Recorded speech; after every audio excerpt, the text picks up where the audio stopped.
June 22, 1943. 0410 hours. South of Belgorod on the Eastern Front. A pale gray sky hung over the steppe as a thin mist rolled through drainage gullies cut by spring runoff. The German 167th Infantry Division held a narrow defensive line that protected a supply route feeding artillery positions behind the front. Soviet armored units had pushed closer every week.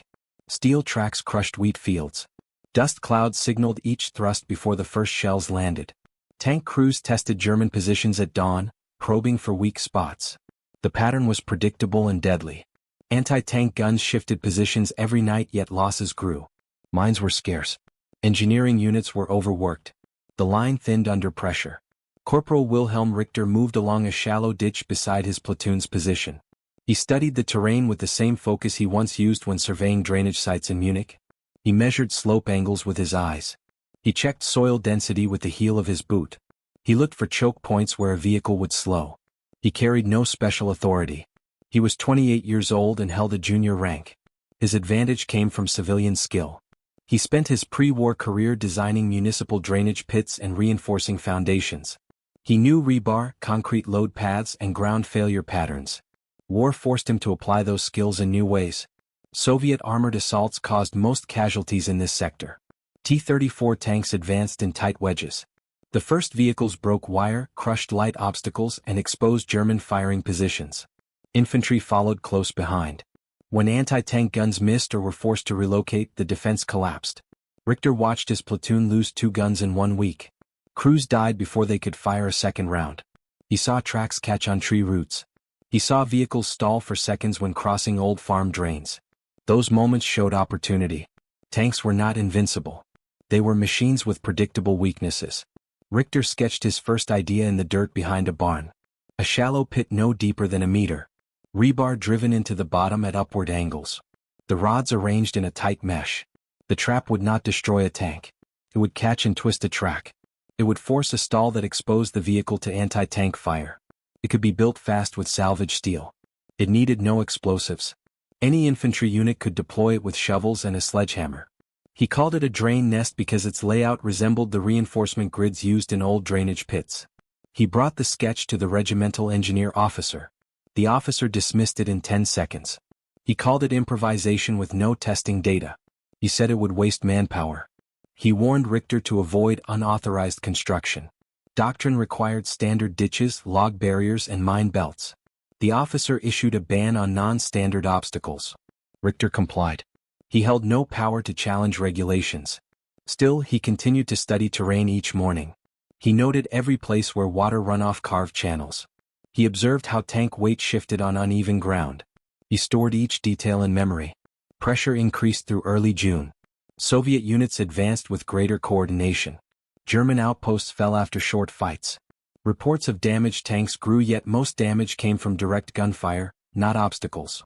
Minefields were too sparse to cover all approaches. Engineers lacked time to build effective ditches. Soil conditions changed daily. Rain softened ground and reduced ditch integrity. Tanks crossed positions that should have stopped them. Morale dropped as casualties rose. On June 17, a Soviet armored reconnaissance force overran a listening post less than 3 kilometers from Richter's platoon. Survivors reported 6 T-34s, 2 light tanks, and infantry riding on top. They advanced at high speed, cut through wire, and drove straight past fields that once served as natural barriers. The division commander ordered all units to prepare for a major breakthrough attempt. Artillery batteries to the rear began relocating. Supply wagons clustered along the main road. Communications teams doubled their line checks. Richter felt the tension inside the platoon rise. Men cleaned rifles twice a day. Ammunition carriers checked crates by hand. Anti-tank gunners repositioned their 75mm pieces along the expected axis of attack. Every hour brought new reports. The Soviets massed armor in depth. A breakthrough here would expose the entire southern flank. Supplies must not fall. Every officer repeated the same message. Richter saw failure points in the terrain. A shallow slope 30 meters in front of his section funneled vehicles into a tight gap between 2 eroded mounds. Water flowed through this gap during spring melts. The soil under the top layer remained compacted and strong. Tanks slowed when crossing it. He measured that slow point carefully. 4 or 5 seconds of reduced speed. Enough time for a trap to work. Enough time for a gun crew to fire. He returned to the sketch he kept folded in his bread bag. The drain nest design remained simple. A pit 90 centimeters deep. A circular base 2 meters wide. Rebar lengths cut to 1 meter and hammered into the ground at angles between 20 and 40 degrees. Each rod pointed upward toward the direction of advance. The mesh formed a rigid cage. A passing tank would drive its track over the pit, the metal links would catch on the angled rods, tension would build, and the track would bind. Even partial binding would cause a stall. A stalled tank blocked the path for those behind it. He proposed the idea again to his platoon leader. The lieutenant hesitated. He repeated the ban on non-standard obstacles. He also understood the weakness of their position. He authorized Richter to prepare the ground quietly without constructing anything. Richter accepted. He spent 2 nights mapping the soil. He collected rebar from collapsed farm structures. He hid the steel beneath brush piles. He waited. June 20th brought heavy Soviet shelling. Artillery landed in staggered patterns across the forward slope. The blasts carved fresh craters, scattered dirt over trenches and cracked wooden supports. Infantry hugged the ground. Communications lines went down twice. Forward observers struggled to maintain visibility through smoke columns that drifted over the ridge. The bombardment lasted 50 minutes. When it stopped, quiet settled across the field. Richter knew what would follow. Artillery prepared the ground for armor. Tanks attacked after silence. By 0540 hours the first engines were heard. Deep vibrations moved through the soil before anyone saw dust. The platoon readied their positions. Anti-tank guns aimed down the narrow approach. Machine gunners checked their belts. Riflemen watched the tree line where previous pushes had formed. Within minutes, the dust cloud appeared. Soviet T-34s advanced in wedge formation. Infantry clung to the hulls. The lead tank fired a high-explosive round that detonated short of the German line. Shrapnel hissed through the field. Another shell followed. The assault had begun. Richter tracked the tanks as they crossed the low ridge. They pushed faster than expected. Anti-tank crews fired. A 75mm round struck the second vehicle but failed to stop it. The third tank veered left and crushed a wire entanglement. German machine gun fire swept the infantry riding on the hulls. Several soldiers fell. The tanks continued forward. They advanced toward the funnel gap Richter had studied. The platoon faced overwhelming force. The anti-tank guns fired again. One shell hit the lead tank's turret ring, causing smoke but not a full kill. The Soviets kept momentum. The platoon held for 10 more minutes before withdrawing to secondary positions. Casualties mounted. One anti-tank crew was wiped out. Riflemen fell back in pairs. The lieutenant ordered a tactical withdrawal to protect the vital crossroads behind them. The Soviets halted to regroup but maintained pressure. Engineers attempted to reinforce the line yet lacked materials and time. Communications reported larger armored elements moving from the northeast. The division warned that a major breakthrough was likely within 2 days. That evening the lieutenant called Richter to the command dugout. Mud dripped from the ceiling. Candlelight flickered over maps pinned to a splintered board. The lieutenant spoke quietly. He had little left to work with. The primary anti-tank positions were compromised. Mines were nearly depleted. Reinforcements would not arrive soon. He told Richter to prepare his rebar design. The ban still stood on record, but the situation demanded any workable defense. Richter received 30 men, shovels, hammers, and 2 hours before nightfall. Richter moved fast. He walked the platoon through the layout. He assigned pairs to dig pits at precise intervals along the funnel gap. Soil moved quickly. The men worked in near silence. The rebar pieces came from collapsed barns, broken fences, and abandoned farm tools. Each length was cut to size with a handsaw. The rods were driven into the base of each pit at fixed angles. Richter checked stability by pulling on each rod with full force. They held firm. 7 pits were completed by midnight. Raw earth surrounded them. Tracks would hide them naturally. By dawn June 21st, Richter tested the nests. He stepped into each pit and pressed against the rods. The mesh held its shape. The traps sat flush beneath loose dirt. From 30 meters away they were invisible. The platoon returned to their positions. They waited for the next assault. Tension hung over every trench. Ammunition runners prepared fresh crates. The lieutenant walked the line slowly. Every man knew the stakes. The crossroads behind them held fuel, food, and artillery shells for the division. If the Soviets broke through, the entire sector would collapse. The attack came at 0615 hours. Artillery opened first. Soviet guns fired in rolling patterns across the field. The bombardment lasted 20 minutes. Trees splintered. Dirt walls shook. When the shelling shifted rearward, the tanks advanced. Dust trailed behind their treads. Engines roared. The formation approached the funnel gap. Anti-tank gunners sighted targets. Riflemen steadied their nerves. Richter observed from the right flank. His design would be tested in real combat. The lead T-34 crossed the shallow ridge and entered the slow point he had measured. Its track sagged slightly on the left side. The tank rolled forward and hit the first drain nest. The left track compressed into the pit. The rebar mesh caught the inner guide horns. Tension built. The track jerked upward. A grinding noise followed. The vehicle stalled. Smoke pushed from the exhaust. The crew tried to reverse. The track held fast. Seconds passed. The tank remained immobilized. The second tank attempted to maneuver around the stalled vehicle. It turned right and dropped directly into the second nest. The track bound instantly. The hull twisted under torque. The engine growled. The crew fired a shell blindly, but the gunner lacked line of sight. The stalled tanks created a choke point. Vehicles behind them slowed. Dust clouds thickened. Coordination faltered. German anti-tank guns seized the chance. A 75mm round hit the stalled lead tank's side armor. The explosion tore through the fighting compartment. Another shell hit the second tank. Soviet infantry dismounted under heavy machine gun fire. The choke point trapped them in the open. More nests activated. A third tank caught on the rebar mesh and lost its track completely. The entire Soviet wedge lost momentum within 90 seconds. The platoon advanced its fire. Riflemen targeted exposed infantry. Grenadiers hurled charges toward stalled vehicles. A fourth tank attempted to push through the debris but struck a damaged hull. Its track lifted, slipped, and bound on another nest. The Soviet formation collapsed into confusion. Radio operators signaled withdrawal. The attack broke. June 21, 1943. 0640 hours. Smoke drifted low across the field as Soviet crews abandoned immobilized tanks under rifle and machine gun fire.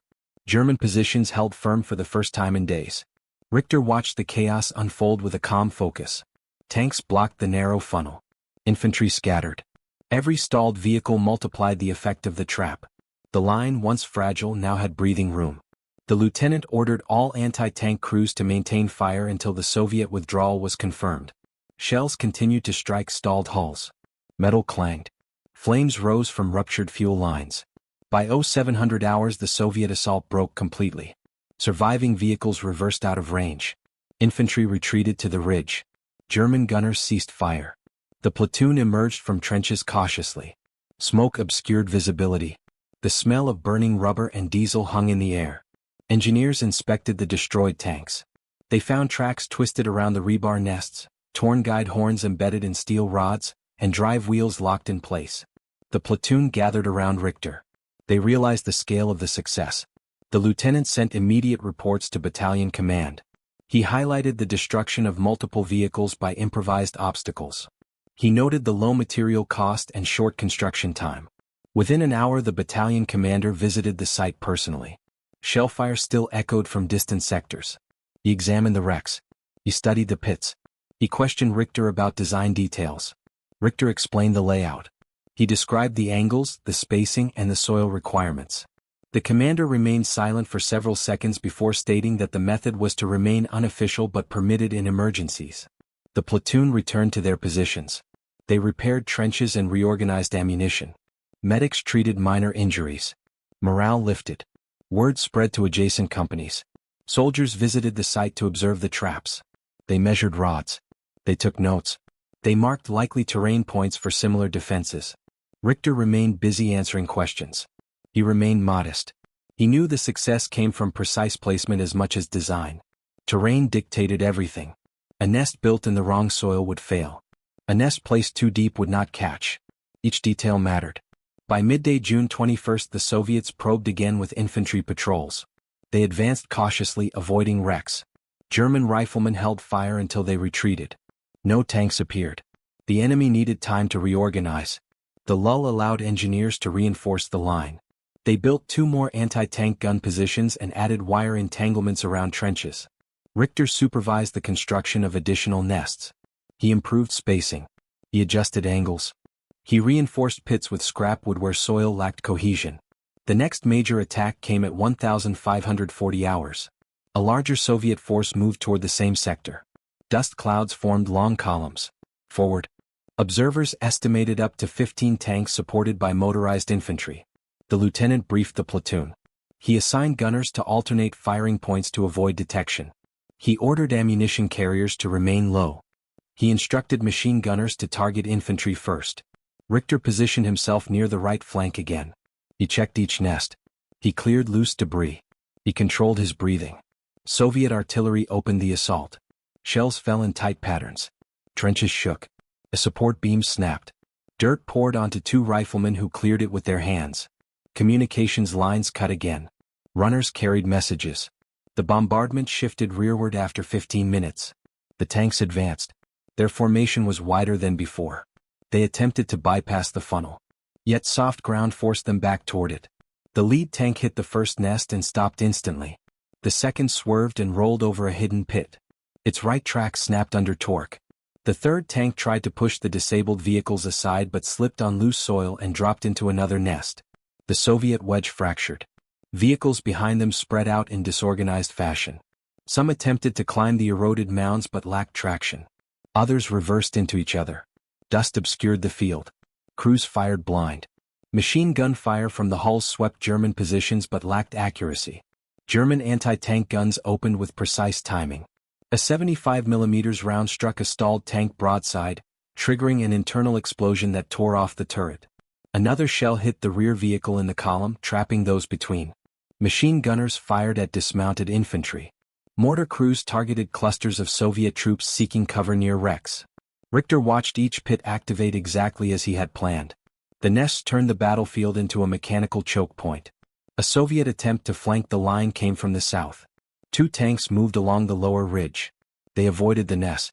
The lieutenant redirected an anti-tank gun. The crew fired a single armor-piercing round that penetrated the lead tank's side armor. The second vehicle reversed at full speed and withdrew. The flank remained secure. The assault collapsed by 16:10 hours. Soviet forces withdrew again. German officers inspected the field. They confirmed 5 tanks destroyed by gunfire and at least 3 immobilized by nests. Infantry casualties on both sides remained significant. Yet the line held. The crossroads remained secure. Battalion command summoned Richter for a detailed briefing. Officers from engineer units joined. They questioned him about material needs, soil conditions, and optimal placement. Richter delivered precise answers. He emphasized shallow depth, angled rods, and terrain shaped by water runoff. He stressed that the design relied on mechanical binding rather than structural collapse. He requested more rebar and better cutting tools. Command approved the request. Word spread beyond the sector. 2 neighboring battalions asked for instruction. Richter spent the night teaching squads how to build nests quickly. Men worked by lantern light. They dug pits. They hammered rods. They asked about angles and spacing. Richter repeated each detail until they understood. He slept only 1 hour before dawn.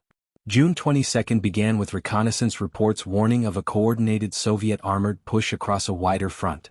German command prepared for a major assault. Richter inspected every nest one last time. The field held 17 pits. The terrain funneled naturally. The defenses had depth. He positioned himself where he could observe early movement. The air felt heavy. The men sensed the coming storm. June 22, 0435 hours. A cold wind moved across the steppe and carried dust along the shallow ridges. The sky held a thin red band on the horizon. German sentries reported distant engine noise before first light. Soviet armored units formed up beyond the tree line. Forward observers signaled that the enemy deployed more tanks than in any previous assault on this sector. Columns stretched far to the east. Movement indicated coordination between infantry, armor, and mobile artillery. The division warned all companies to prepare for a major offensive that could decide control of the crossroads.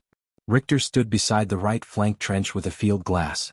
He observed faint silhouettes moving in the early haze. He recognized the spacing pattern of armored formations. The Soviets prepared a broad front push. They intended to overload the defense by sheer mass. The platoon adjusted positions.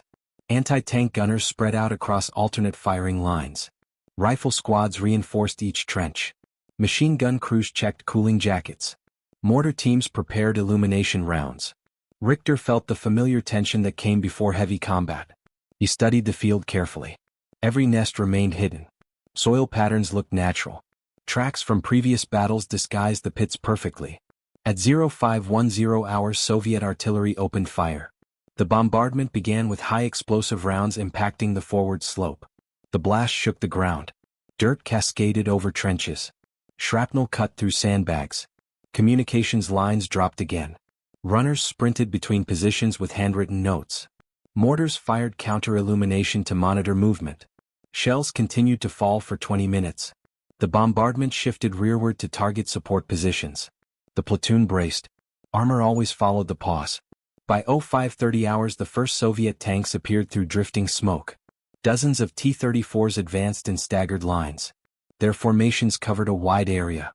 Infantry followed behind in dense clusters. Soviet guns fired sporadic shells at German trenches. Dust rose in thick waves. Richter tracked the vehicles. He counted at least 20 tanks approaching the funnel gap. More moved on the flanks but slowed on soft ground. The terrain still funneled the main assault toward his nests. The trap was set. Anti-tank guns held fire until the enemy closed the distance. The lieutenant signaled restraint. The Germans needed maximum accuracy once the choke formed. The Soviets pushed forward. Engines roared. Machine guns on the hulls opened fire. Bullets tore across the parapets. German riflemen kept their heads low. The assault pushed faster than earlier attacks. The Soviets attempted to hit the line before the defenders could react. The first tank entered the slow point at the center of the funnel. It hit a nest. The left track bound instantly. The hull jerked. The engine strained. The vehicle stalled. Smoke rose from the exhaust. The second tank rolled forward and dropped into the next pit. Its track twisted around the steel rods. Richter saw tension build in the suspension. The vehicle lurched and stopped. The third tank tried to navigate between the stalled hulls but slid into the soft earth and caught on another nest.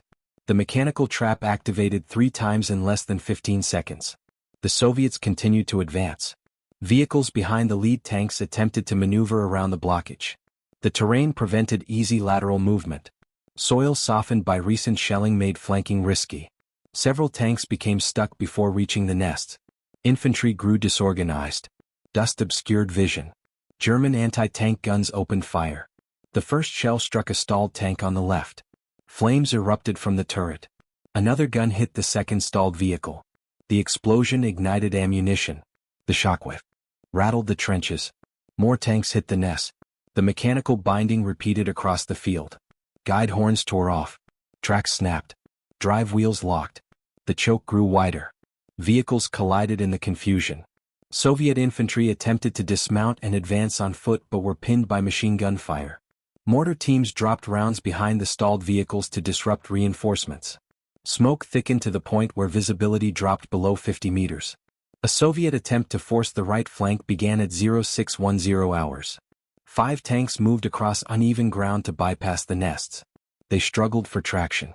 One vehicle sank into mud and could not climb the ridge. 2 others slowed long enough for an anti-tank crew to fire. The first round penetrated the frontal armor of the lead vehicle. The second round struck the tank behind it. Both burned. The remaining vehicles reversed quickly and withdrew. The flank held. At 0625 hours, the main Soviet thrust reached full collapse. Tanks remained stalled in dense clusters. Infantry spread out with no armored support. Artillery lacked clear targets due to smoke. German positions held steady. The lieutenant ordered all units to maintain controlled fire. Ammo must last.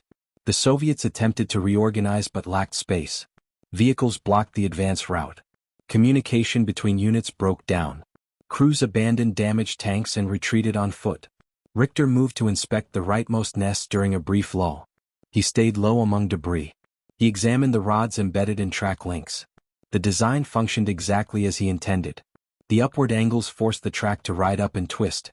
The tension locked the drive system. Soil displacement matched his calculations.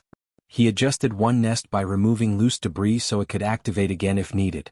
By 0645 hours, German officers assessed the battlefield. They counted at least 10 tanks immobilized by nests and several more stuck in soft ground indirectly caused by the choke. Anti-tank guns destroyed another 6. Infantry fire accounted for significant Soviet casualties. The assault intended to break the sector failed. Battalion Command issued new orders. The sector was to hold at all costs. Reinforcements from the 198th Division would arrive within 12 hours. Richter was instructed to expand the nests deeper into the field. He coordinated squads to dig new pits behind burned wrecks. The men moved quickly. They understood the value of the traps now. They dug without hesitation. They drove rods with precision. Richter supervised every angle. The Soviets launched another probe at 0730 hours. Small infantry groups advanced cautiously. They avoided the wrecks. They tested German positions with sporadic rifle fire. Machine gunners responded. Mortars dropped harassment rounds. The probe withdrew.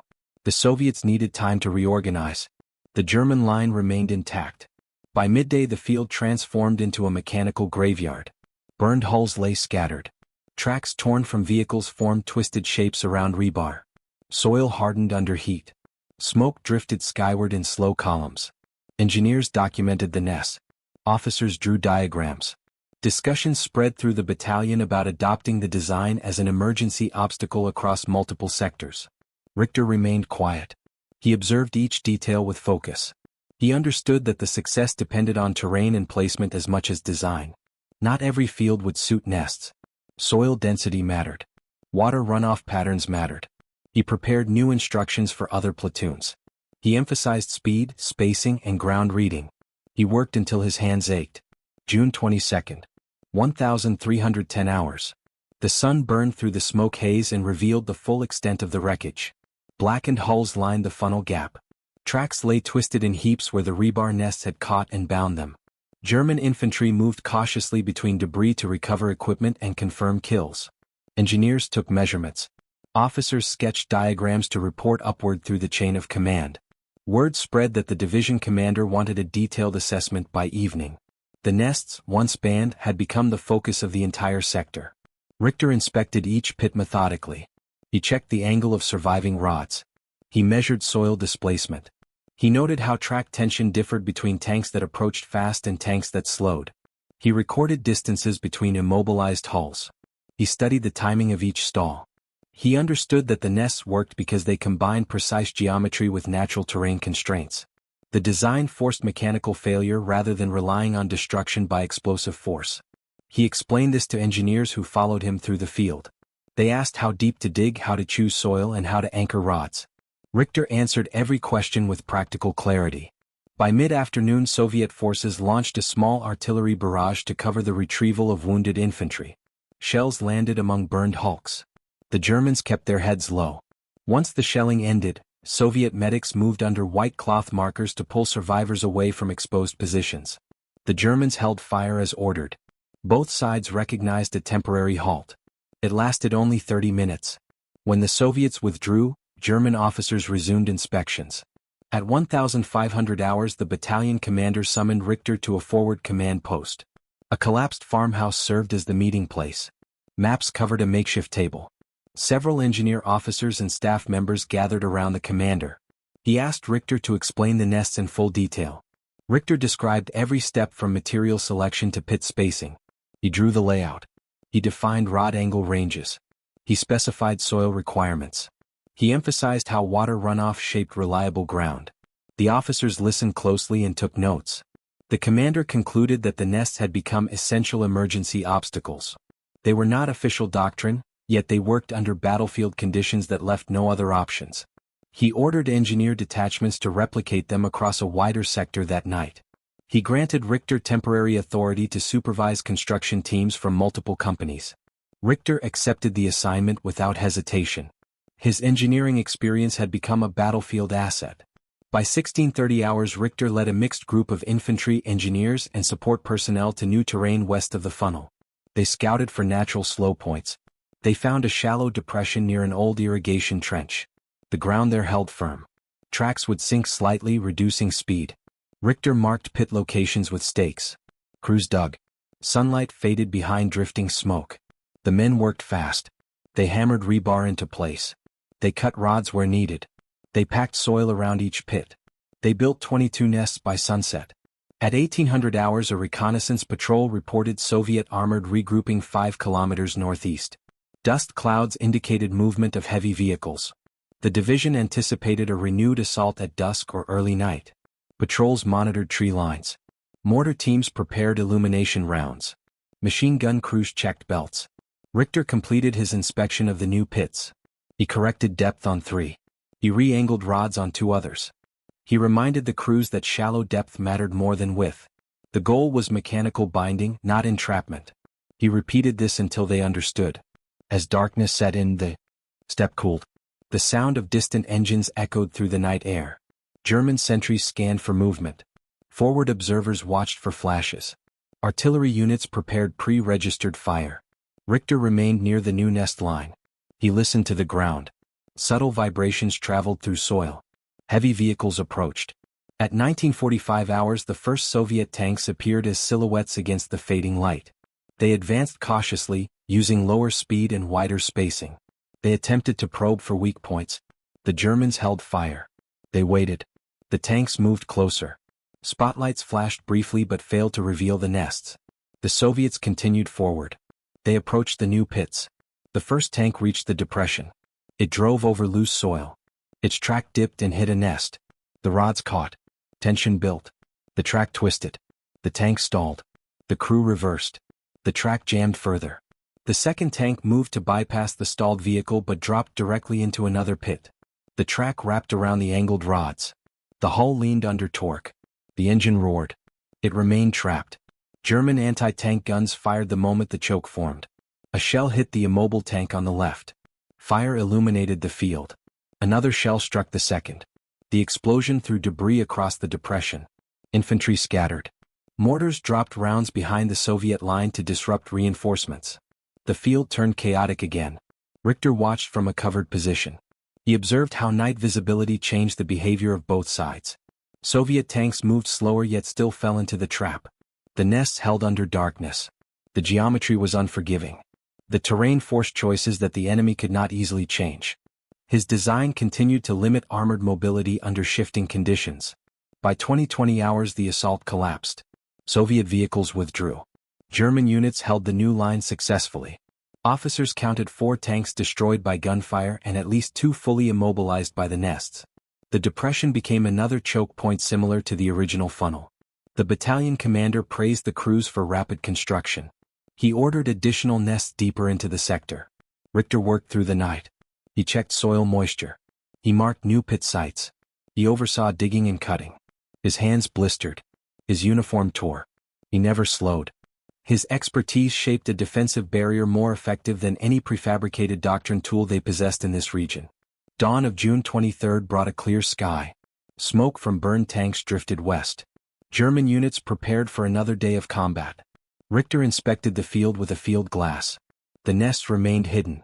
The new choke points aligned well with natural features. He understood that each hour gained bought time for reinforcements to arrive. His design, born from pre-war civil engineering, had changed the sector's defensive capacity. June 23, 1943. 0615 hours. The steppe lay quiet under a pale morning sky. Smoke from the previous night's fighting thinned as sunlight spread across the wreckage. German infantry stood ready in trenches. Machine gun crews checked sights. Anti-tank gunners adjusted elevation. Mortar teams prepared fresh charges. Everyone expected another Soviet thrust. The enemy had committed large armored formations already. They would not abandon the attack without a final attempt to break the line. The crossroads behind the German sector remained the most valuable point in the region. Loss of that hub would cripple supply to nearby divisions. Richter walked the nest lines slowly. He inspected the pits built through the night. He checked rod firmness with controlled pressure. He measured soil compaction with the heel of his boot. Each detail had consequences. A pit too deep would fail. A rod angled too steeply would bend rather than bind. He understood that the nests acted as mechanical traps rather than structural barriers. He taught this repeatedly to every squad that helped him. They now understood the logic. Their construction grew faster and more precise with each new pit. At 0700 hours, scout patrols reported Soviet infantry movement near the tree line. Dust clouds formed again. The pattern indicated armor forming up behind the ridge. Forward observers counted multiple lines of vehicles. Artillery on both sides opened fire. Shells landed across neutral ground. Smoke spread thick. Visibility dropped. German lines braced for impact. At 0735 hours, Soviet tanks advanced in a concentrated wedge. Their formation aimed directly at the original funnel, the strongest German position. They pushed faster than in earlier assaults, likely aiming to overwhelm the nests before defenders could concentrate fire. The ground shook under the weight of steel tracks. Engines roared as the machines hit full power. The wedge formation spread wide across the field. The first 3 tanks hit the outer nests. Their tracks bound instantly. All 3 stalled. The next vehicles swerved to avoid them. They dropped into adjacent pits. Tracks twisted. Engines shrieked. Within 30 seconds the wedge lost its front line. Vehicles behind rammed stalled hulls and became stuck in tight clusters. Infantry riding on the tanks fell into the dirt and scrambled for cover. German anti-tank guns opened fire. Shells hit stalled tanks with precision. Flames burst from ruptured engine compartments. Internal explosions shot metal fragments across the field. Machine gun crews targeted exposed infantry. Mortar fire struck groups attempting to reorganize. The entire advance slowed. Vehicles that avoided nests became trapped behind burning hulls. The choke point widened again. A second Soviet element attempted to bypass the funnel by moving along the eastern ridge. They used higher elevation and firmer soil. Richter watched their movement. He signaled to the lieutenant. The lieutenant ordered an anti-tank crew to reposition. They moved quickly. The crew set their gun behind a low berm. They fired at the lead vehicle. The shell hit the track. The tank lost mobility and slid sideways on the ridge. The second tank reversed to avoid collision. Their flanking attempt ended in minutes. The Soviets pushed a third wave. 10 tanks advanced behind thick smoke. Visibility dropped for both sides. German positions fired by sound. Richter crawled to a vantage point and watched the movement. He listened for engine changes. The third wave slowed near the depression where the new nests were built. 2 tanks drove directly into pits. Their tracks wrapped around rods. The hulls rocked under load. They stalled. The smoke lifted slightly. Anti-tank crews fired. The shell struck cleanly. Fire spread across the depression. By 0830 hours the Soviet attack collapsed again. Vehicles burned across the field. Smoke rose in tall pillars. Soviet infantry withdrew toward the ridge. German units remained in control of the entire line. Officers counted damaged and destroyed tanks. Engineers documented each nest effect. They noted that almost every pit had contributed to either direct immobilization or indirect stall by forcing evasive movement. The nests had transformed the natural terrain into a series of controlled choke points. German command delivered formal praise to Richter. They acknowledged his engineering skill and practical innovation. They granted him authority to supervise all nest construction in the division's sector. They instructed him to create written guidelines. He began drafting them. Immediately, he defined exact angles for rods. He specified soil types for reliable binding. He detailed spacing requirements. His notes spread through engineer units by evening. As reinforcements arrived from the 198th Division, the defensive front stabilized. Officers credited Richter's nests with preventing a breakthrough that would have cost hundreds of lives. Anti-tank crews reported that stalled vehicles gave them clear shots that standard obstacles rarely produced. Infantry squads said the nests created moments of control in battles that otherwise favored armored momentum. The design gained quiet respect throughout the line. German command never added the nests to official doctrine. They remained unofficial. They spread by word of mouth. Infantry units built them where terrain allowed. Engineers used them when mines ran low. Reports from other sectors described similar success when nests were placed carefully and matched to ground conditions. The nests became a field-expedient solution that required no explosives and minimal materials. As July progressed, the sector held firm.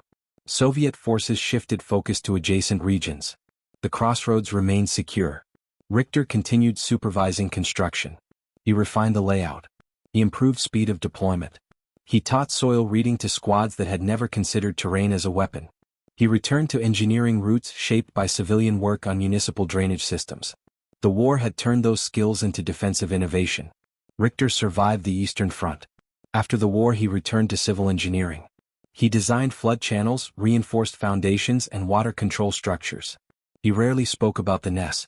Few outside his unit knew the full story. His innovation remained buried in field reports and scattered notes. Yet his design prevented a breakthrough during the summer of 1943. It saved lives in a sector where armored pressure threatened to break the line. His story became one of many forgotten moments where a single practical idea, shaped by skill and necessity, changed the course of a battle long enough for reinforcements to arrive.